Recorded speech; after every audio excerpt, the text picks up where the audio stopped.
Persebaya Surabaya akhirnya mengenalkan rekrutan anyar untuk menghadapi Liga 1 tahun 2022 sampai tahun 2023. Pemain baru itu Brilian Aldama, mantan pemain klub Liga Kroasia HNK Rijeka. Brilian Aldama dikenalkan secara resmi melalui video yang diunggah di Instagram Persebaya @officialpersebaya, Kamis tanggal 28 April tahun 2022.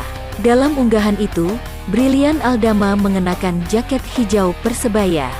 Juga ditampilkan video cuplikan pertandingan aksi Brilian Aldama saat membela timnas Indonesia dan ketika masih bermain di Elite Pro Academy, EPA Persebaya.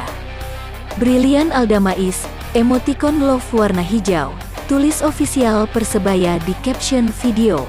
Dalam video pengenalan itu, manajemen Bajul Ijo tak menjelaskan berapa lama kontrak yang dibuat bersama Brilian. Apakah cukup semusim atau jangka panjang? Ini tidak seperti saat pengumuman pemain baru sebelumnya, yang mengungkap mengenai durasi kontrak. Untuk diketahui, Brilian merupakan jebolan internal Persebaya yang menjuarai Elite Pro Academy, EPA, U20 2019. Brilian juga memiliki jejak cukup mentereng di Timnas Indonesia U16. Ia turut mengantarkan timnas menjuarai Piala AFF U16 2018.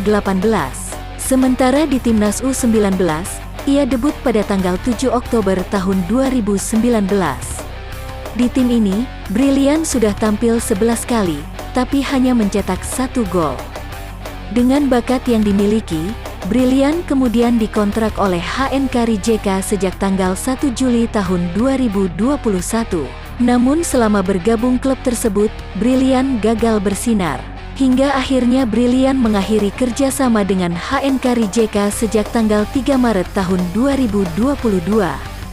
Pulang dari Kroasia, Brilian bergabung dengan Indonesia All-Star U20 di Turnamen International Youth Championships, IYS, 2022 di Jakarta. Pada turnamen itu, Brilian mencetak 1 gol dengan menundukkan U18 Bali United 2-1. Gol Brilian melalui titik penalti menjadi penentu kemenangan Indonesia All-Star dan mengantarkan tim ini kuara 3 IEC. Dibanding Witan Sulaiman yang sama-sama bermain di Liga Eropa, performa Brilian Aldama masih kalah gacor. Bermain di FK Sineka, Witan mampu mencetak 2 gol dari 5 pertandingan. Tak heran, jika Brilian sempat mendapat kritik dari netizen. Saya mau memperlihatkan bahwa penilaian mereka terhadap saya itu salah. Jujur terganggu dengan hal-hal itu, tetapi bukan berarti saya down. Bagi saya itulah risikonya menjadi seorang pesepak bola, seorang figur publik, kata Brilian usai turnamen. Pelatih Aji Santoso meminta agar Brilian membuktikan kualitasnya di Liga 1, meski sempat bermain di Liga Eropa. Oke, banyak orang yang menilai dia bagus. Tetapi, kan, dia belum teruji di Liga 1. Kami sudah menawarkan gaji yang menurut pendapat saya sudah pantas untuk Brilian yang belum berpengalaman di kompetisi, ungkap Aji.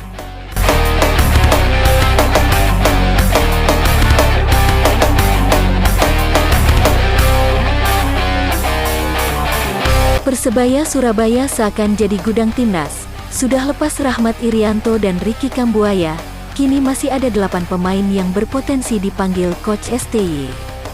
Pemain Persebaya Surabaya sepanjang jalannya BRI Liga 1 2021 menjadi langganan panggilan Timnas Indonesia, mulai dari penjaga gawang Hernando Ari, hingga gelandang Ricky Kambuaya.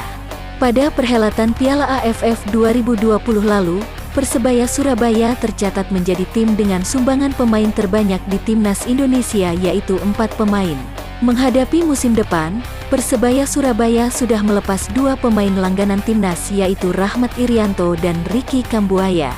Keduanya sama-sama hijrah ke runner-up musim lalu yaitu Persib Bandung.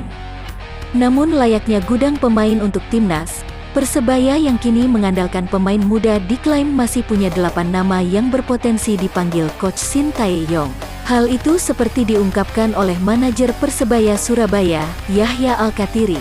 Sebenarnya kami lihat di tim ini yang potensi timnas ada 8 orang, termasuk yang baru-baru ini, ungkap Yahya Al-Kathiri. Itu termasuk 5 pemain Persebaya yang saat ini memang sedang bergabung dengan Timnas Indonesia persiapan SEA Games 2021. Kelimanya, Hernando Ari, Andika Ramadhani, Rizky Ridho, Koko Ari Araya, dan Marcelino Ferdinand. 3 nama lain sangat mungkin muncul dari pemain muda rekrutan baru. Pemain yang punya kans besar untuk dipanggil timnas sebut saja Salman Al-Farid, Andre Octaviansyah, hingga pemain yang segera diresmikan oleh Persebaya yaitu Brilian Aldama. Ketiganya merupakan pemain muda potensial yang masih berusia di bawah 21 tahun musim ini. Melihat selera Coach STY yang menyukai energi pemain muda, 3 nama pemain itu bisa saja menjadi pemain terbaru yang masuk timnas setelah memperkuat Persebaya. Selain itu, nama pemain lain juga tak dapat dipandang sebelah mata. Ini karena skuad Persebaya Surabaya diisi oleh ex-pemain Timnas U16 era Coach Fahri Husaini dan dipadukan dengan ex-pemain Persebaya U20 yang menjuarai EPA 2019 silam. Dengan materi tersebut, Yahya Al-Kathiri mengungkap bahwa rata skuad musim depan di bawah 22 tahun. Langkah ini dilakukan sebagai upaya menyiapkan tim hingga 2-3 musim ke depan dalam misi menciptakan juara. Pemain Persebaya tahun ini rata-rata umur 21,5 tahun. Kami akan kejar juara dengan materi seperti ini, jelas Yahya. Banyaknya pemain potensi Timnas Indonesia, Yahya memprediksi pihaknya akan banyak kehilangan pemain. Apalagi belajar dari pengalaman yang sudah agenda Timnas Indonesia selalu bentrok dengan jadwal kompetisi. Klub dengan berat hati harus melepas pemainnya di tengah kompetisi berlangsung. Perhitungan kami akan banyak kehilangan pemain. Tapi intinya kami sudah siap dengan situasi ini, pungkasnya.